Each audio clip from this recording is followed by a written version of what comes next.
Ibu mertuaku memaksaku memilih. Jadi budak di sini. Atau angkat kakimu dari sini. Wanita rendahan sepertimu tidak pantas ada di sini. Aku hanya tersenyum tipis. Mengemasi barangku lalu pergi. Setelah beberapa hari, aku dapat 18 panggilan telepon tak terjawab. Halo sahabat Tante Lesiana Devi. Semoga kita semua selalu diberikan kesehatan. Sebelum kita lanjut ceritanya, bantu agar channel ini terus berkembang.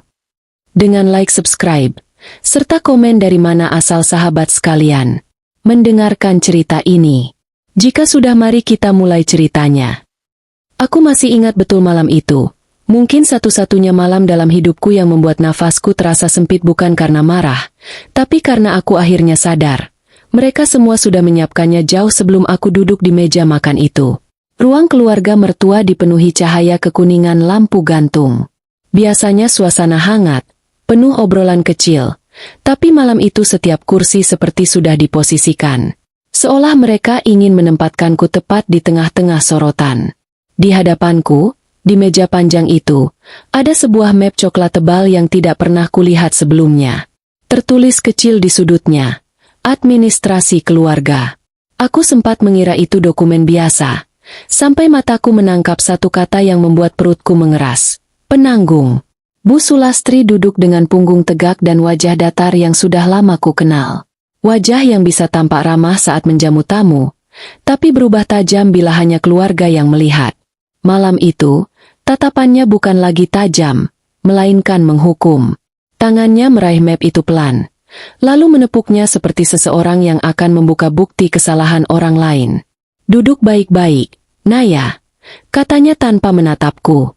Suaranya berat, menahan sesuatu. Ada yang perlu kita bicarakan sebagai keluarga. Keluarga? Suara itu membuat dadaku perih. Karena tak ada satupun ekspresi keluarga di wajah siapapun malam itu. Bahkan Arvin, suamiku, yang biasanya duduk merapat di sampingku, justru duduk menyandar malas, menatap meja seolah ada hal yang lebih penting dari istrinya sendiri. Aku mencoba tenang. Ada masalah apa, Bu? Pertanyaan sederhana itu malah membuat Bu Sulastri menghela napas panjang. Seperti aku adalah sumber kegagalan yang tidak bisa ia percaya masih hidup. Masalahnya, kamu.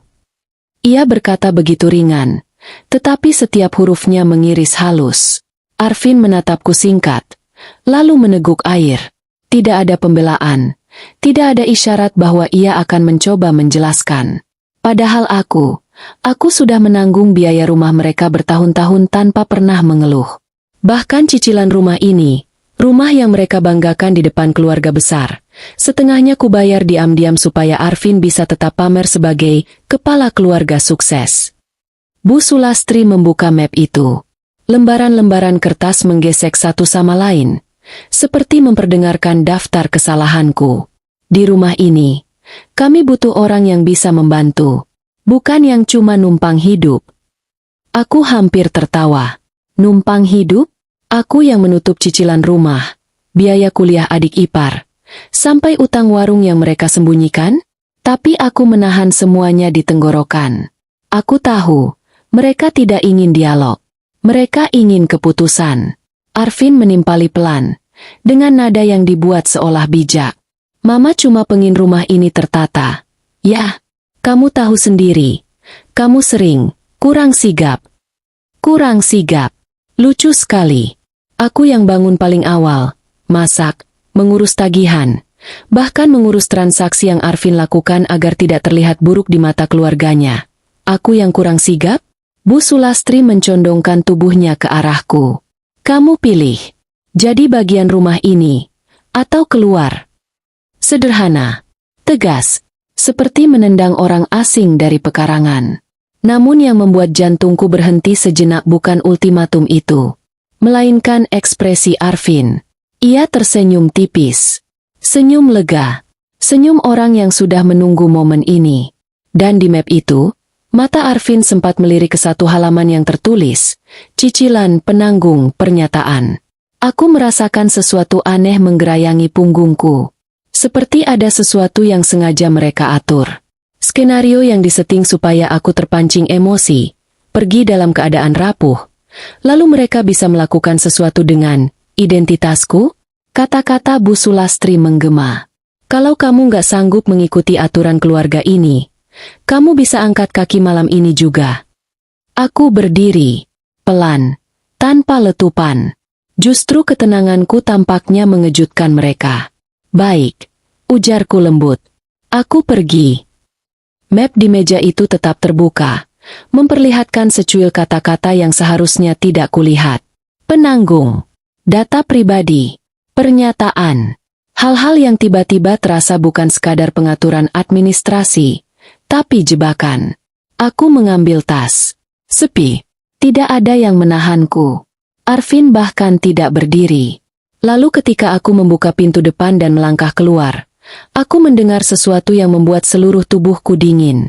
Arvin berbisik, sangat pelan, tapi cukup untuk kudengar sebelum pintu tertutup. Ya sudah, besok jalan. Nada itu, bukan kecewa, bukan panik, bukan marah. Nada lega, seolah kepergianku ini memang bagian dari rencana mereka. Rencana yang baru akan terasa dampaknya besok, ketika jalan yang ia maksud mulai bergerak. Dan aku melangkah pergi, dengan perasaan yang tidak bisa kugambarkan. Takut, marah, tetapi juga curiga bahwa aku baru menyentuh permukaan dari sesuatu yang jauh lebih besar, jauh lebih gelap dari sekadar ultimatum keluarga. Sesuatu yang melibatkan namaku. Sesuatu yang sudah mereka siapkan. Sesuatu yang kini menunggu di balik kata, besok. 2 hari setelah aku meninggalkan rumah itu, hidupku terasa sunyi. Bukan sunyi yang menyakitkan, tapi sunyi yang membuat dadaku bisa bernapas. Aku tinggal sementara di kamar kecil milik sahabatku, tempat yang jauh dari drama mertua, jauh dari tatapan merendahkan yang bertahun-tahun menempeli pundakku. Namun ketenangan itu hanya bertahan sampai pagi hari kedua. Pukul 6.14, ponselku bergetar. Satu panggilan. Dari Arvin. Kubiarkan. Pukul 6.15. Arvin lagi. Tidak kuangkat. Pukul 6.17. Bu Sulastri. Kubiarkan. Pukul 6.20. Nomor tak dikenal. Lalu dalam setengah jam, belasan panggilan masuk tak berhenti. Hingga notifikasi di ponselku menumpuk seperti runtuhan batu. 18 panggilan tidak terjawab. Dan bukan hanya dari keluarga. Ada nomor-nomor layanan yang bahkan aku tahu persis nadanya. Tagihan listrik jatuh tempo. Autopay gagal diproses. Peringatan akhir pembayaran sekolah. Konfirmasi cicilan rumah belum terbayar. Saldo tidak mencukupi untuk transaksi terjadwal. Aku memandangi layar ponsel dengan campuran bingung dan ngeri. Semuanya jatuh tempo. Bersamaan? Tidak mungkin kebetulan. Lalu barulah semuanya mengalir ke kepalaku. Selama ini aku membayar semuanya diam-diam, dalam mekanisme yang hampir tidak terlihat, agar Arvin tetap bisa berdiri di depan keluarganya sebagai penyelamat. Sistemnya rapi, auto-debit, transfer terjadwal, payment via rekening pihak ketiga. Semua kuatur supaya ia bisa menjaga gengsinya. Dan karena aku pergi tanpa membawa apapun dari rumah itu, semua pembayaran otomatis berhenti begitu aku hentikan koneksi ke akun pribadiku. Semuanya runtuh dalam 2 hari. Pukul 7.05, Arvin mengirim pesan pendek, bukan permintaan maaf, bukan pertanyaan keadaanku, tapi perintah. Pulang. Urus sekarang. Mereka semua nunggu. Aku menutup layar. Jari-jariku dingin. Perintah? Setelah ultimatum itu? Setelah dia lega saat aku pergi, suara notifikasi kembali meletup. Kali ini dari adik iparku, Ririn. Pesannya pendek, tapi terasa seperti jerat. Kak, kamu sengaja ya bikin kita dipermalukan? Pembayaran sekolahku ditolak. Orang tuh sudah telpon mama. Belum sempat kubalas. Ia menelepon. Suaranya meledak begitu kuangkat. Kak, kamu niat apa sih? Tadi pagi orang yang nagih cicilan dateng ke rumah. Mereka bilang ada tunggakan 3 bulan. Kamu ngerti nggak sih betapa malu keluargaku? Keluargaku. Lucu. Selama ini aku yang menutup malu itu. Aku menarik napas, menahan gemuruh di dadaku. Rin, aku nggak tinggal di situ lagi. Aku sudah. Makanya pulang. Kakak yang ngurus semua ini. Jangan kabur. Jangan bikin mama stres. Kakak tanggung jawab. Aku yang tanggung jawab? Aku yang diam-diam mengalirkan uang bertahun-tahun ke rumah itu. Tapi sekarang aku yang dituduh kabur? Di antara kemarahannya, ada gema lain, ketakutan yang belum ia ungkapkan. Ketakutan yang sama yang ada di balik semua panggilan tadi. Semuanya panik. Bukan karena aku pergi, tapi karena duit berhenti mengalir. Kutarik ponsel menjauh dari telinga ketika Ririn masih memaki, menyalahkanku seolah hidup mereka runtuh karena aku tidak berguna. Padahal mereka tak tahu, setiap rupiah yang membuat hidup mereka terasa aman, semuanya datang dari dua tanganku. Aku menutup telepon tanpa sepatah kata. Dan saat itu ada pesan masuk lagi. Nomor layanan cicilan rumah. Kami informasikan bahwa penanggung utama tidak dapat dihubungi. Mohon konfirmasi dari pihak kedua. Naya, aku berhenti membaca. Penanggung utama? Pihak kedua? Namaku? Aku menggenggam ponsel lebih erat. Seketika, malam 2 hari lalu muncul lagi di kepalaku. Map coklat di meja, kata penanggung, dan Arvin yang berbisik tenang. Ya sudah, besok jalan. Apa yang sebenarnya mereka lakukan dengan namaku? Dan kenapa semua tagihan itu seakan butuh aku untuk muncul kembali? Aku merasakan hawa dingin merayap dari tengkuk sampai tulang punggungku. Ada sesuatu yang jauh lebih besar dari sekadar tagihan jatuh tempo. Ada sesuatu yang sedang dikejar oleh mereka. Sesuatu yang mengancam mereka kalau aku tidak kembali. Dan aku baru menyentuh permukaannya. Aku butuh kepala yang jernih. Bukan untuk mereka, tapi untuk diriku sendiri. Sebab dari semua panggilan, makian, dan pesan yang masuk, ada satu hal yang terasa lebih menakutkan daripada kemarahan keluarga suamiku. Nama aku muncul di tempat yang tidak seharusnya. Sebagai penanggung. Sebagai pihak kedua. Sebagai kontak darurat. Untuk tagihan-tagihan yang tidak pernah kubuat. Pagi itu aku memutuskan menemui seseorang yang selama ini diam tapi melihat. Bu Ratna, pengacara senior, sahabat almarhum ayahku, dan satu-satunya orang yang kutahu mampu membaca jejak masalah yang kusam sekalipun. Kami bertemu di ruang kerjanya yang rapi. Pencahayaan jernih menerangi map-map hukum di dinding. Aroma kopi pekat memenuhi ruangan. Entah bagaimana, begitu aku duduk di hadapannya, aku langsung merasa seperti seorang pasien yang baru saja keluar dari zona bahaya. Jelaskan pelan-pelan, katanya. Suaranya tenang dan netral, tidak memihak, tapi juga tidak meremehkan rasa sakitku. Aku membuka semua notifikasi, pesan, tangkapan layar pembayaran yang selama ini kulakukan. Autodebit cicilan rumah yang kuatur lewat rekeningku. Transfer bulanan ke sekolah Ririn. Pembayaran utang warung yang dulu sempat jadi gosip tetangga. Lalu satu persatu bukti transfer yang kutunjukkan padanya, yang selama ini kusembunyikan demi menjaga wajah Arvin di depan keluarganya. Bu Ratna menatap semua bukti itu tanpa berkedip. Naya, katanya pelan. Naya, kamu sadar tidak? Kamu ini fondasi keuangan rumah itu. Aku terdiam. Mendengar orang lain mengucapkan kenyataan yang selama ini kubungkam. Rasanya seperti ditampar dengan kebenaran yang terlalu telak. Hubungan kalian sudah lama tidak seimbang. Lanjutnya, ia menjaga citra sebagai kepala keluarga.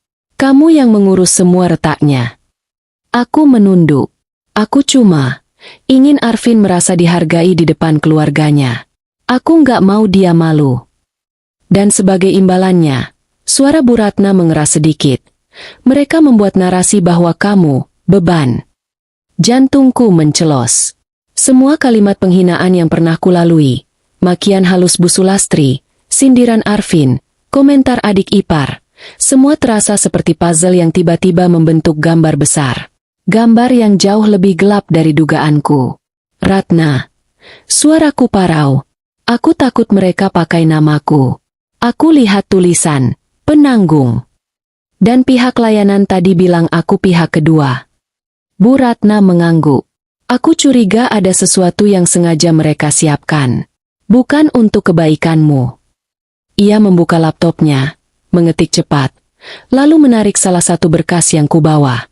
Ini histori pembayaran AutoPay MU. Aku mengangguk. Ia membukanya. Ada angka yang kujaga rapi selama bertahun-tahun. Jumlahnya besar. Lebih besar dari yang kuingat. Terlalu banyak. Beberapa bahkan tidak masuk akal. Ini bukan tagihan rumah tangga biasa, kata Bu Ratna akhirnya. Ada satu cicilan besar. Lihat ini. Ia menunjuk baris paling bawah. Sebuah nominal yang membuatku kehilangan napas sejenak. 500 juta. Tunggakan. Atas nama Arvin. Tapi, jejak pembayaran awalnya mengarah ke rekeningku. Aku nggak pernah bayar ini. Suaraku bergetar. Aku nggak tahu ini tagihan apa. Mereka menyelipkan utang besar di antara kewajiban rumah tangga, kata Bu Ratna tegas. Dan sebagian awal tagihan sudah dibayar melalui rekeningmu. Entah sengaja atau, entah ada yang memanfaatkan aksesmu. Aku menatap layar itu. Nominal besar itu terasa seperti beban batu yang baru saja dijatuhkan ke pundakku. Ratna, kenapa semua ini muncul bersamaan setelah aku pergi? Karena, jawabnya pelan. Begitu AutoPay berhenti, semua jebakan yang selama ini tertutupi akhirnya terlihat. Aku terdiam. Ruangan terasa menyempit. Bukan hanya aku yang pergi dari rumah itu. Semua dinding penyangga hidup mereka ikut pergi. Dan kini mereka panik bukan karena kehilangan menantu, tapi kehilangan tulang punggung yang selama ini mereka sembunyikan. Bu Ratna menutup laptop perlahan. Tatapannya tajam. Naya, mereka membutuhkan kamu kembali. Bukan untuk rukun. Bukan untuk berdamai. Tapi untuk mengunci kamu. Karena jika kamu tidak kembali, utang 500 juta itu akan meledak. Aku merasakan tenggorokanku kering. Dan namaku sudah ada di beberapa dokumennya. Ya. Jawabannya tegas seperti palu. Sebelum aku sempat meresapi kata-katanya, ponselku kembali bergetar. Nomor Arvin. Lalu pesan masuk. Pulang hari ini. Ada yang harus kamu tanda tangan. Aku menatap tulisan itu lama. Lama sekali. Ada sesuatu yang berdenyut pelan di dasar perutku. Bukan kecemasan, bukan kemarahan, tapi firasat buruk. Dan firasat itu terasa seperti pintu gelap yang baru saja terbuka. Sejujurnya, setelah melihat nominal itu, 500 juta, sebagian jejaknya mengarah ke rekeningku, aku tidak langsung marah. Yang muncul pertama kali justru rasa dingin menjalar di antara tulang-tulangku. Dingin yang membuatku sadar, apapun rencana keluarga Arvin, mereka sudah menyiapkannya jauh sebelum malam ultimatum itu. Dan pesan Arvin tadi, pulang hari ini, ada yang harus kamu tanda tangan. Itu bukan permintaan. Itu jebakan yang hampir telanjang. Aku menatap layar ponsel sambil duduk di depan Bu Ratna. Ia mengusap dagunya, lalu berkata tenang namun tajam, kalau kamu pulang tanpa rencana, kamu akan dipaksa jadi penanggung legal dari utang itu. Bukan hanya utang, tapi konsekuensi yang mereka timbun selama bertahun-tahun. Aku tahu, suaraku parau. Tapi aku perlu tahu seberapa jauh mereka sudah pakai namaku. Dan kamu akan tahu, jawab Bu Ratna pelan. Tapi jangan datang sebagai istri yang pulang. Datanglah sebagai seseorang yang siap mencabut seluruh karpet di bawah kaki mereka. Ada getaran kecil di dadaku, bukan keberanian, tapi semacam kejernihan yang muncul saat seseorang sudah terlalu lama diam dan akhirnya sadar ia harus bertindak. Aku membuka pesan Arvin dan membalas. Aku bantu selesaikan. Tapi aku perlu lihat semua datanya dulu. Tidak butuh 5 menit. Balasan datang. Nggak usah banyak tanya. Pulang aja. Nada memerintah itu. Nada yang menganggap aku mesin perintah. Bukan manusia. Namun aku tetap membalas lembut. Aku takut salah tanda tangan. Kita selesaikan pelan-pelan. Vin. Dan disinilah sisi gelap keluarga itu muncul. Seketika, pola tekanan halus yang selalu mereka gunakan bertahun-tahun kembali. Arvin, Kalau kamu keras kepala, urusan keluarga besar bisa kacau. Bu Sulastri, jangan bawa orang lain ya. Ini urusan keluarga. Kamu harus datang sendiri. Ririn, cepetan pulang. Jangan bikin semuanya tambah jelek. Semakin kamu menunda, semakin parah. Dan tepat setelah itu, sebuah pesan suara masuk dari nomor Arvin. Aku memutar. Di balik suara Arvin yang memaksa, aku mendengar sesuatu lain di latar. Suara Bu Sulastri membisikkan instruksi. Biar dia cepat tanda tangan. Jangan kasih waktu dia mikir. Aku merasakan detak jantungku menegang. Tanda tangan. Mereka benar-benar menunggu aku untuk itu. Dan instingku, yang selama ini kupaksakan diam, akhirnya bersuara. Naya, ini bukan masalah keluarga. Ini masalah hukum. Aku menatap Bu Ratna yang tampak sudah menebak isi pesan-pesan itu. Mereka melarang aku bawa siapapun, kataku pelan. Bilang ini, urusan keluarga. Kenapa mereka takut aku datang dengan pendamping? Ia tersenyum miring. Karena pendamping bisa membaca permainan mereka. Dan mereka tidak bisa menekan kamu kalau kamu tidak sendirian. Aku menarik napas panjang. Jadi, mereka butuh aku kembali untuk 3 hal, kan? Bu Ratna mengangguk. Pertama, ia mengangkat satu jari. Mereka butuh kamu menyalakan kembali aliran uang. Tagihan mereka sudah keburu meledak. Semuanya menunggu pembayaran yang selama ini kamu urus. Yang kedua, lanjutnya, mereka ingin kamu menandatangani sesuatu. Dokumen, administrasi keluarga, itu bukan sekadar administrasi, itu dokumen yang mengalihkan beban hukum ke kamu. Aku merasa perutku mengeras. Dan yang ketiga, suara Bu Ratna lebih rendah. Mereka ingin kamu jadi tameng kalau utang besar itu meledak. Kalau penagih datang, mereka butuh satu nama yang bisa dipersembahkan. Nama itu, aku, bisikku. Ya. Jawabannya tegas. Tidak ada bantalannya. Untuk beberapa detik, ruangan kantor itu terasa seperti mengambang. Semua puzzle yang sempat terasa acak, kini mulai menyatu. Ultimatum malam itu bukan spontan. Arvin bukan marah. Dia lega. Map coklat itu bukan dokumen biasa. Autopay berhenti. Dan semua tagihan bermunculan bersamaan. Dan sekarang mereka menjerit memanggilku. Bukan rindu. Bukan peduli. Tapi panik. Karena tanpa aku, mereka tidak punya siapapun untuk dipasang sebagai pagar. Bu Ratna menatapku penuh perhitungan. Naya, kalau kamu memutuskan datang, kamu harus siap. Mereka akan mencoba menghancurkan mentalmu, supaya kamu tanda tangan tanpa sempat membaca. Aku tahu, jawabku pelan, tapi tegas. Dan kalau kamu datang tanpa strategi, Bu Ratna mencondongkan tubuh, tatapannya tajam seperti bilah. Kamu pulang sebagai sandera, bukan keluarga. Kata itu, sandera, menancap dalam kepalaku dengan dingin yang menakutkan. Dan sebelum aku sempat menenangkan diriku, ponselku kembali bergetar. Arvin, kalau kamu nggak datang hari ini, kita semua hancur. Dan itu salah kamu. Salah aku. Selalu salah aku. Tapi untuk pertama kalinya, aku tahu dengan pasti. Kali ini, yang benar-benar takut hancur, mereka. Keputusan itu kuambil saat senja merayap turun. Aku harus pulang. Bukan sebagai menantu yang pasrah, bukan sebagai istri yang mau ditundukkan, tapi sebagai seseorang yang sudah melihat seluruh peta permainan mereka.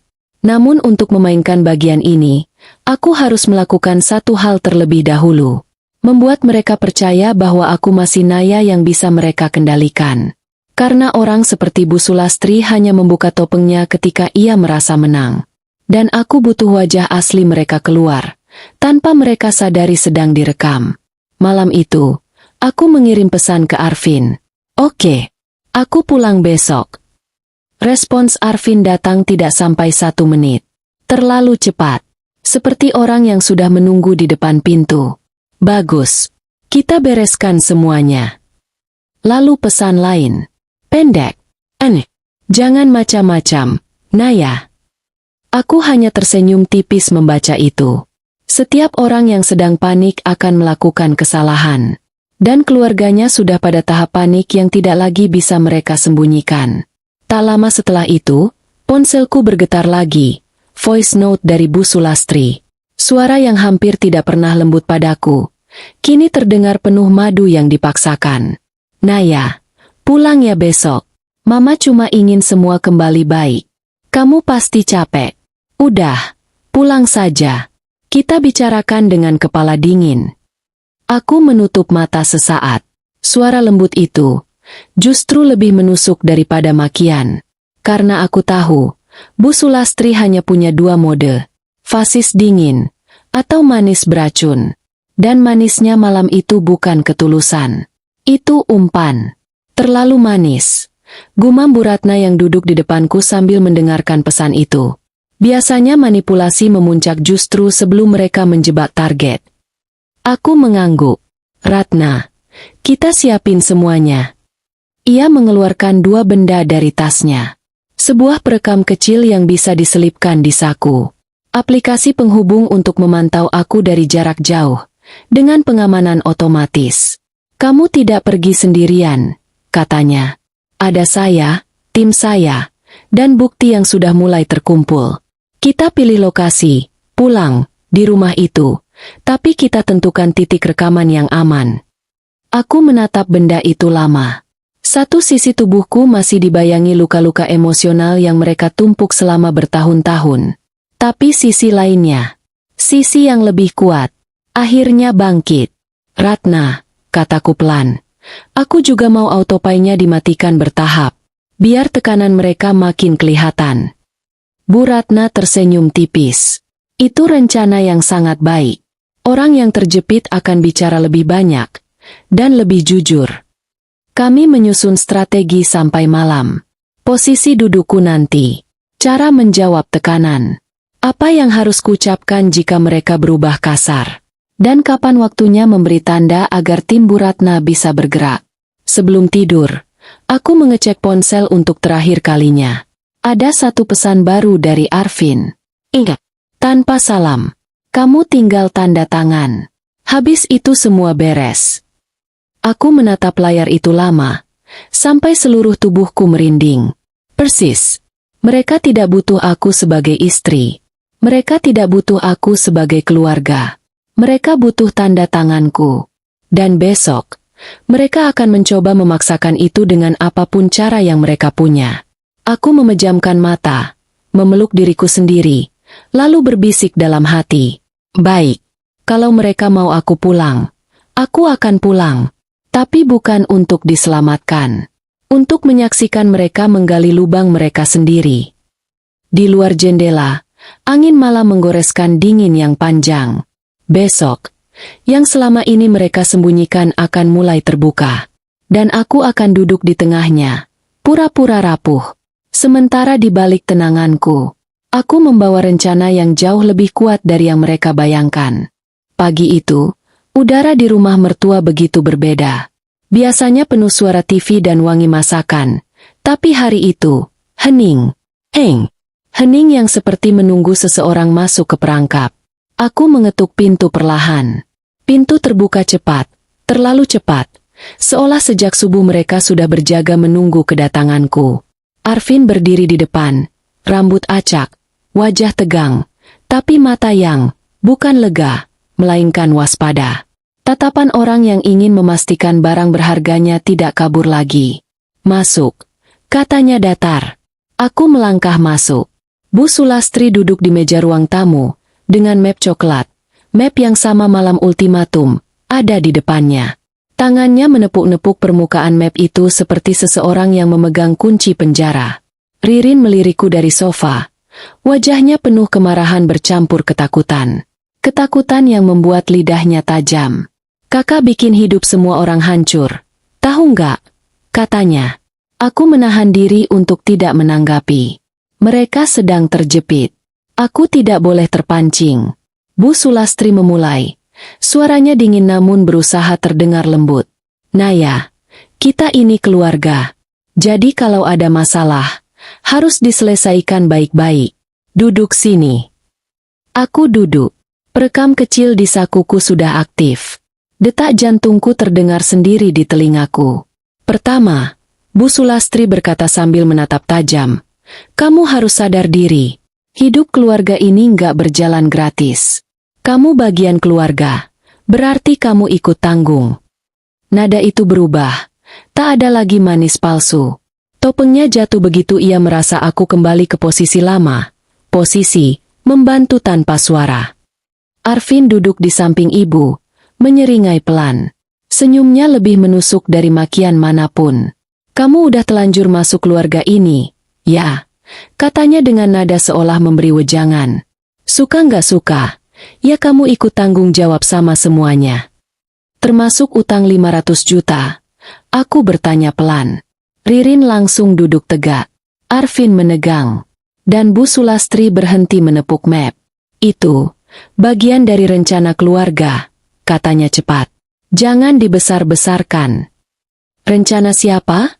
Suaraku tetap rendah, tapi membuat mereka saling pandang. Dan di titik itu, Arvin membuka wajah aslinya. "Yang penting namamu ada di situ," katanya dengan nada datar, nyaris sombong. "Biar aman. Nanti kita atur ceritanya. Kamu tinggal tanda tangan." Aku menatapnya. Lama. Pria yang pernah kuberi segalanya. Waktu, tenaga, uang, tempat tinggal, bahkan harga diri. Kini tanpa rasa malu menganggapku seperti stempel legal yang tinggal diturunkan kapanpun ia mau. Bu Sulastri mencondongkan tubuh. Nada suaranya menusuk. "Kamu pikir kamu siapa? Tanpa rumah ini, kamu nggak akan bisa hidup. Kami yang nyediain atap buat kamu. Kamu tinggal di sini. Kamu makan di sini. Kamu." Aku hampir tertawa. Aku makan apa yang kubeli. Aku tinggal di rumah yang cicilannya setengahnya aku bayar. Aku bahkan menutup utang-utang kecil mereka tanpa pernah meminta terima kasih. Arvin menatapku dengan ekspresi jengkel campur panik. "Cepat buka map itu. Tanda tangani. Kamu bikin masalah semakin besar kalau ngotot begini." Aku membuka map perlahan. Ada lembaran-lembaran penuh kata. Pernyataan penanggung, persetujuan pembayaran, alih tanggung jawab. Dan di halaman terakhir, ada kolom nama. Namaku sudah diketik rapi di situ. Tanpa persetujuan. Tanpa seizin apapun. "Aku nggak pernah menyetujui ini," ucapku pelan tapi jelas.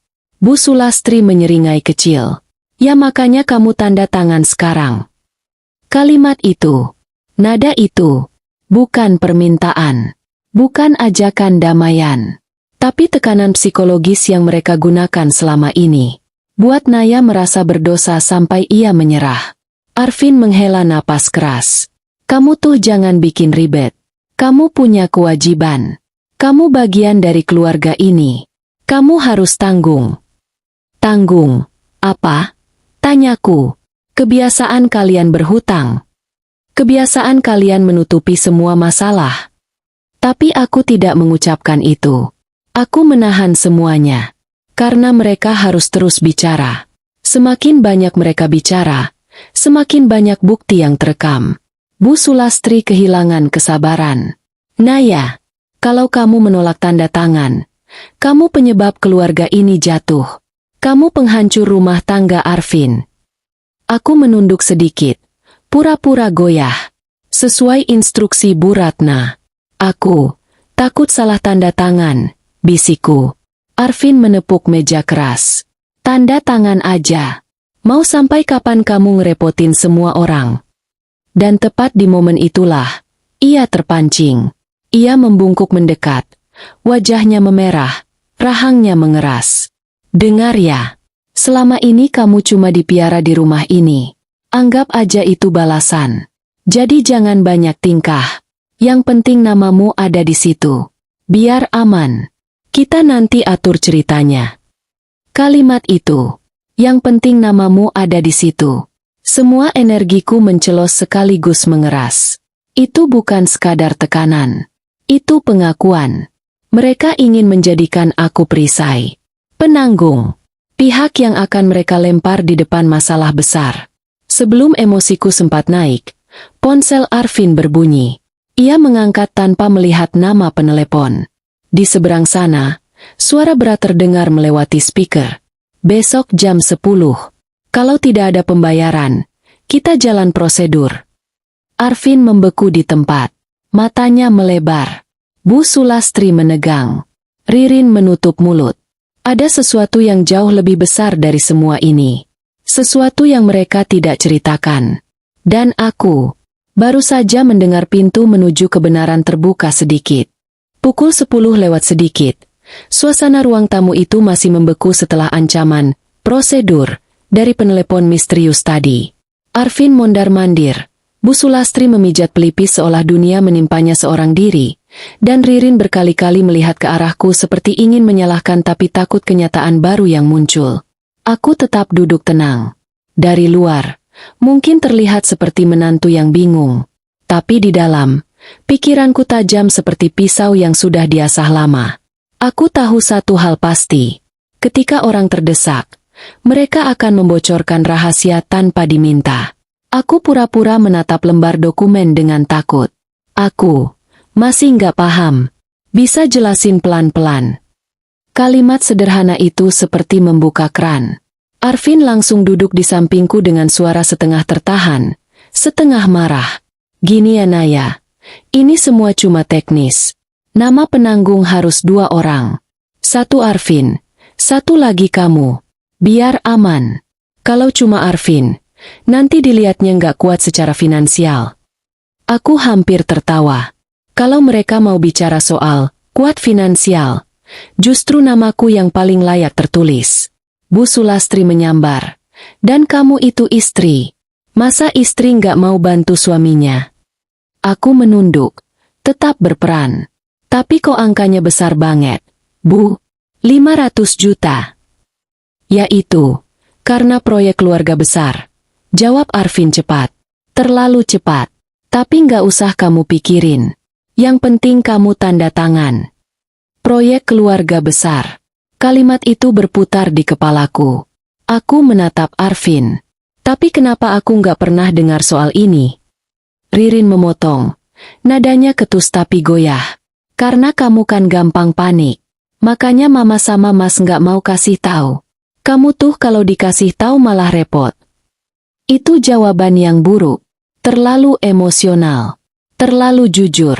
Aku pura-pura menelan ludah. Jadi, selama ini semua pembayaran yang kulakukan, itu buat nutupin? Mereka bertiga terdiam. Saling menatap. Panik. Dan disinilah momen emasnya. Bu Sulastri mendengus kesal. Kehilangan kendali. Sepenggal kalimat meluncur begitu saja. Kalau bukan karena kamu bayarin di belakang, cicilan rumah ini udah diambil bank dari dulu. Ruangan itu berhenti bernapas. Arvin refleks menoleh cepat. Mama. Tapi terlambat. Itu sudah terekam. Semuanya. Aku menutup mulutku, pura-pura terkejut.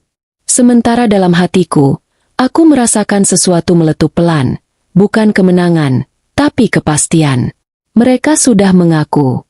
Selama ini aku membayar. Selama ini aku menyangga hidup mereka. Selama ini aku yang membuat mereka bisa tetap berdiri sombong di depan keluarga besar. Arvin menjitak pelan meja. Frustrasi.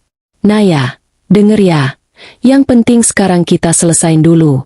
Besok jam 10 itu bukan main-main. Kalau nggak dibayar, konsekuensinya besar.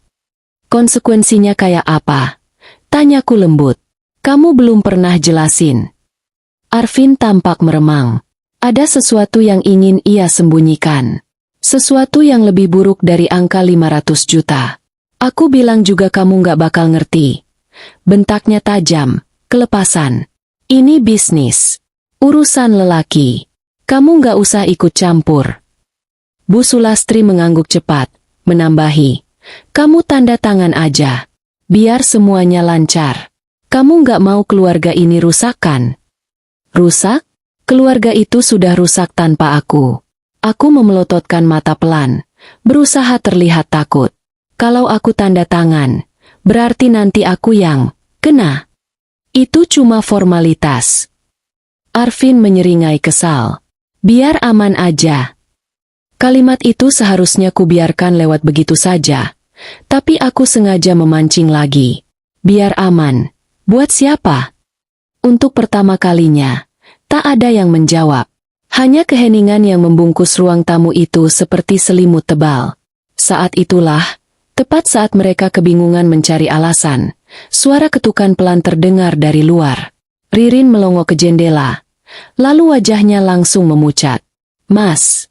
Suaranya gemetar. "Mereka datang lagi." Arvin meraih ponselnya. Gemetar. Terdengar notifikasi masuk. Ia membaca, lalu wajahnya hancur. Peringatan kedua. "Besok pukul 10 kami proses sesuai prosedur." Kalimat itu seperti palu yang menjatuhkan sisa harga diri mereka. Aku hanya duduk diam, membiarkan mereka tenggelam dalam ketakutan yang selama ini mereka sembunyikan dariku. Dan tepat saat Arvin hendak mengumpat, ponselku bergetar. Nama pengirim, Bu Ratna. Pesannya singkat, "Naya, semua cocok. Aku sudah temukan jejaknya. Mereka tidak hanya berutang, mereka memanipulasi. Dan di bawahnya, buktinya siap." Aku mematung. Bukan karena kaget, tapi karena aku tahu, permainan ini baru saja berubah arah. Dan mereka tidak sadar. Lubang yang mereka gali untukku kini sedang mengangat tepat di bawah kaki mereka sendiri. Setelah pesan Bu Ratna masuk, aku tahu satu hal pasti. Aku tidak lagi berdiri sendirian. Kini setiap kata yang keluar dari mulut mereka bukan lagi luka, tapi bukti. Dan bukti, pelan-pelan akan berubah menjadi palu yang mereka tak bisa hindari. Sore itu aku pulang ke tempat tinggalku yang sementara. Baru saja aku menutup pintu, ponselku meledak lagi dengan notifikasi dari grup keluarga besar Arvin. Biasanya grup itu hanya ramai saat lebaran atau ketika Bu Sulastri ingin memamerkan kesuksesan anaknya. Tapi kali ini, bunyinya berbeda. Pesan-pesan itu bukan memuji Arvin, bukan memuji keluarga besar, melainkan bertanya dengan nada curiga. "Betul rumah kalian didatangi penagih pinjaman?" Katanya cicilan sekolah Ririn nunggak 3 bulan. Ini benar listrik nyaris diputus. "Arvin, kenapa? Usahanya gimana sebenarnya?" Dan ada satu pesan yang membuatku terhenti. "Kami baru tahu, yang bayar rumah itu Naya ya? Selama ini." Waktu seolah berhenti. Aku memandangi layar itu lama. Akhirnya, potongan demi potongan yang selama ini kutahan rapat. Pembayaran bulanan, transfer tengah malam, cicilan rumah yang tak pernah disadari siapapun, semuanya mulai terkuak. Dan mereka panik. Bukan hanya Arvin dan Bu Sulastri, tapi seluruh keluarga besar yang selama ini memuji pencitraan mereka. Beberapa menit kemudian, telepon masuk dari nomor Bu Ratna. "Naya, kamu sudah lihat grup keluarga suamimu?" Suaranya terkontrol, tapi ada guratan puas. "Mereka sedang jatuh. Dan jatuhnya bukan karena kamu, tapi karena kebenaran mulai keluar." Aku menghela napas pelan. "Ini baru permukaan, kan?" "Baru permukaan," jawabnya. "Aku kirim bukti transfer yang kamu berikan. Mereka tak bisa menyangkalnya lagi. Sekarang beban sosial berubah. Sungguh ironis, yang dulu menuduhmu beban, sekarang harus menjelaskan kenapa mereka hidup dari uangmu." Aku memejamkan mata. Ada sesuatu yang terasa seperti luka lama yang akhirnya bernafas. Namun cerita belum selesai. Belum. Karena 10 menit kemudian, Arvin menghubungiku dengan suara kacau. "Kamu bilang apa ke keluarga besar? Ngapain kamu sebar-sebar urusan keluarga kita?" Ia megap-megap, bukan marah, tapi putus asa. Suara orang yang akhirnya kehabisan pasak untuk menopang kebohongannya. "Aku nggak bilang apapun," jawabku datar. "Mungkin mereka baru lihat bukti yang selama ini kalian sembunyikan." Aku mendengar sesuatu jatuh di rumah sana. Entah gelas atau piring. Bu Sulastri merebut ponsel. "Naya, kamu itu keterlaluan. Semuanya jadi tahu soal cicilan. Soal uang yang kamu." Ia berhenti. Kesadarannya menampar wajahnya sendiri. Ia hampir mengucapkan kalimat yang selama ini ia sembunyikan paling dalam. bahwa aku yang membiayai hidup mereka. Tapi ia terlambat. Kerusakan sudah terjadi. Aku cuma jelasin kenyataan, kataku dingin. Selama ini kalian bangun cerita bahwa Arvin sukses, dan aku beban. Tapi sekarang, semua orang tahu siapa yang sebenarnya menyangga semuanya. Hening panjang di seberang. Hening yang terasa seperti rumah itu sedang retak dari dalam. Arvin kembali berbicara, suaranya lebih rendah, lebih memohon dari sebelumnya. Naya, tolong, bantu kita sekali ini. Setelah ini aku janji, kita mulai ulang. Kita bisa benerin semua ini. Aku bisa mendengar langkah panik, suara pintu dibanting, seseorang menangis, sepertinya Ririn. Rumah itu sedang dalam kepanikan total. Tapi yang paling membuatku sadar bahwa mereka sudah di ujung tali adalah kalimat berikutnya. Ada proyek yang gagal. Ya, dan kami tutup pakai bantuanmu. Kita pikir, bisa balik modal cepat. Tapi, aku berhenti mendengarkan. Karena saat itu, pesan dari Bu Ratna masuk. Naya, aku menemukan sesuatu. Rumah yang mereka banggakan itu tidak sepenuhnya aman bagi mereka. Aku menelan ludah. Maksudnya, dalam hitungan detik, ia mengirim foto lembar dokumen yang sebelumnya tidak pernah kulihat. Klausul khusus, yang menyatakan bahwa jika penanggung utama bukan pihak yang mengisi 50% pembayaran sejak awal, maka kepemilikan hak tinggal bisa ditinjau ulang saat terjadi tunggakan. Aku menatap dokumen itu lama. Setengah cicilan rumah itu. Aku yang bayar. Diam-diam. Tanpa nama. Dan kini, tanpa dukunganku, rumah itu bisa jatuh dalam tinjauan ulang. Ratna. Suaraku tercekat. Ini berarti. Ya. Jawabnya tegas. Kalau kamu menghentikan dukungan resminya, rumah itu tidak aman bagi mereka. Dan mereka tahu itu. Punggungku merinding. Bukan karena ketakutan. Tapi karena untuk pertama kalinya dalam hidupku, kekuatan ada di tanganku. Dan mereka sadar. Sangat sadar. Karena tepat di detik itu, ponselku berdentang. Pesan dari Bu Sulastri. Naya, pulang sekarang. Kita bicarakan baik-baik. Jangan libatkan orang luar. Jangan buat kami tambah malu. Kalimat berikutnya membuat dadaku terasa sangat tenang. Tolong jangan ambil rumah ini dari kami. Aku tahu saat itu juga. Mereka tidak lagi takut padaku sebagai menantu.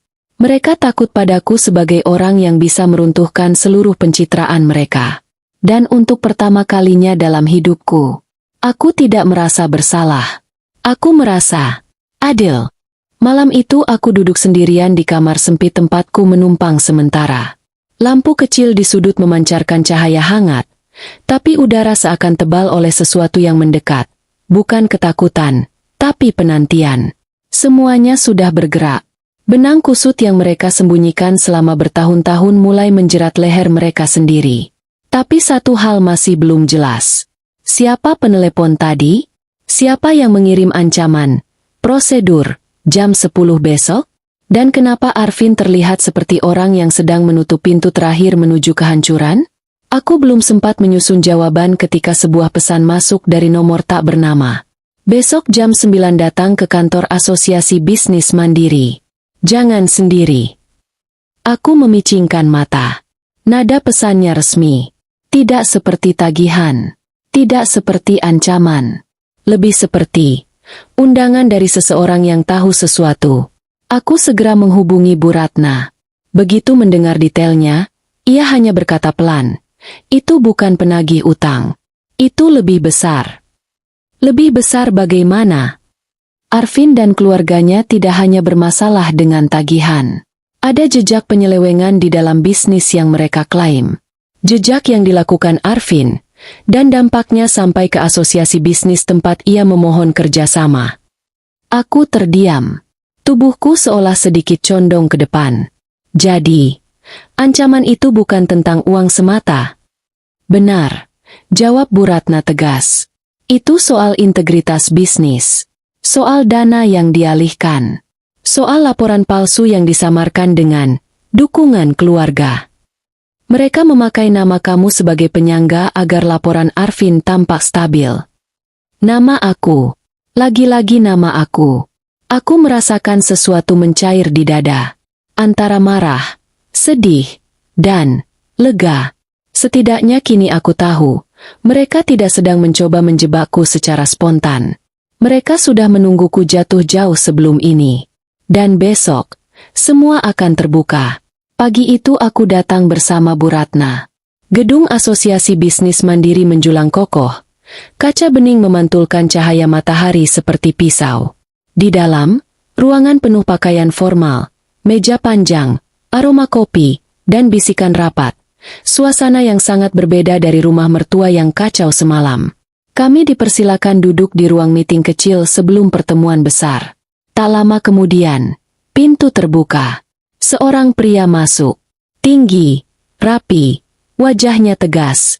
Ia menyapa Bu Ratna terlebih dulu, lalu menatapku dengan senyum sopan namun penuh penilaian. Bu Naya. Saya Dimas, Ketua Asosiasi sekaligus pengurus proyek yang sedang diajukan Arvin.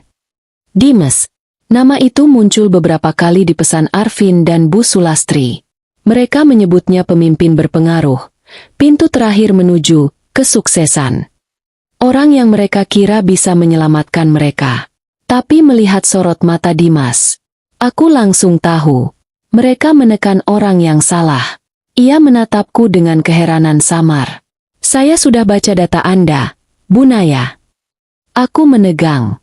Data saya? Ya. Dimas menggeser tablet di depannya. Jejak pembayaran, transfer konsisten dalam jumlah besar. Nama Anda tercantum sebagai penyokong finansial, tapi Anda tidak tercatat di struktur bisnis manapun. Aku menelan ludah. Dimas melanjutkan. Nada suaranya datar namun tegas. Bu Naya, Anda bukan bagian dari proyek Arvin, tapi laporan mereka seolah menggambarkan Anda sebagai pemberi modal keluarga. Itu manipulatif. Aku merasakan Bu Ratna menegakkan punggungnya, siap menghadapi apa yang akan datang. Dan yang membuat kami memanggil Anda, Dimas mengambil napas panjang, adalah bahwa Arvin mengajukan perpanjangan kerjasama dengan memakai nama Anda sebagai jaminan pribadi. Kakiku seakan kehilangan pijakan. Jaminan pribadi? Itu istilah legal untuk seseorang yang dipasangkan sebagai tanggung jawab akhir atas utang dan kerugian. Dimas mengangguk. Tanpa sepengetahuan Anda. Itu bukan kalimat. Itu vonis. Aku menutup mulut dengan telapak tangan. Seluruh tubuhku bergetar halus, bukan karena takut, tapi karena marah yang terlalu lama kutahan akhirnya menemukan tujuannya. Dimas melanjutkan, menatapku dengan hormat, bukan merendahkan seperti Arvin. Saya ingin Anda tahu, saya dan tim asosiasi sudah menolak proposal mereka. Arvin menyembunyikan risiko, memalsukan stabilitas, dan memakai nama Anda tanpa hak. Di balik kaca ruang meeting, aku bisa melihat Arvin, Bu Sulastri, dan Ririn duduk di ruang tunggu. Arvin berulang kali memegang kepalanya. Bu Sulastri tampak mengelap keringat. Ririn menangis kecil. Mereka benar-benar mengira Dimas akan menjadi penyelamat. Tapi Dimas menutup semua pintu itu. Dengan satu kalimat, kerjasama dibatalkan. Mulai hari ini, akses kalian ditutup. Aku tidak pernah melihat hukuman yang lebih sunyi, dan lebih tepat dari itu. Dimas kemudian menatapku. Nada suaranya berubah lebih hangat. Saya ingin sampaikan satu hal. Kami tahu Anda bukan istri yang ikut menempel. Anda orang yang membangun, bekerja, menutup masalah, dan tetap diam demi menjaga martabat orang lain. Mataku panas. Untuk pertama kalinya, ada orang yang melihat aku apa adanya. Dan karena itu, lanjutnya, kami berdiri di pihak Anda, bukan di pihak mereka. Aku menunduk, menahan air mata. Di luar, pintu ruang tunggu terbuka. Suara Bu Sulastri meninggi, berusaha memanggil Dimas. Arvin ikut bangkit dengan panik. Teriakan mereka teredam oleh kaca tebal ruang meeting. Dimas hanya menutup tablet dan berkata, "Ini bukan lagi urusan keluarga, Bu Naya. Ini urusan integritas Anda. Dan saat kami melangkah keluar, tatapan Arvin padaku bukan lagi marah, bukan lagi sombong, tapi hancur.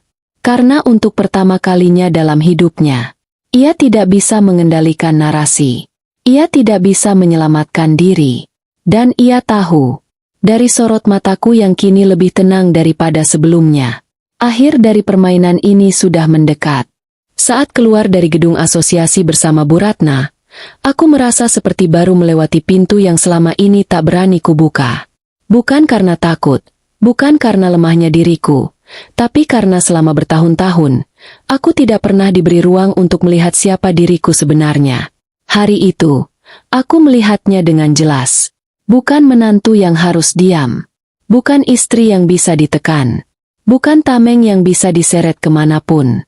Aku adalah seseorang yang selama ini menyangga hidup mereka. Diam, tanpa pujian, tanpa pengakuan. Dan sekarang, akhirnya, aku berjalan keluar dari bayang-bayang itu. Ketika kami sampai di rumah mertua siang itu, suasana tidak seperti biasanya. Biasanya rumah itu penuh suara tawa palsu, televisi keras, atau aroma masakan.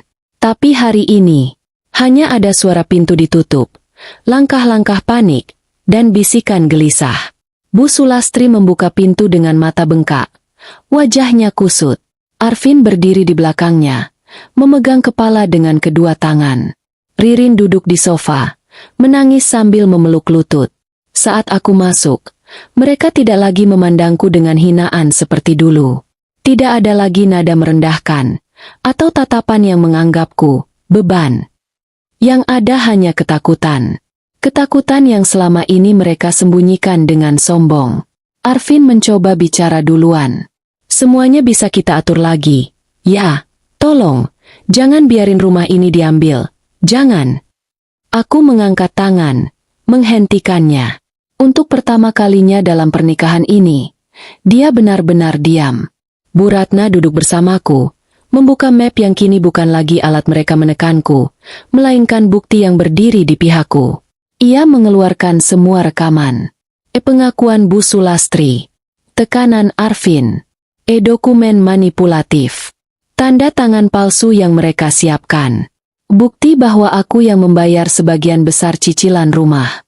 Bukti penggunaan namaku sebagai jaminan pribadi tanpa persetujuan.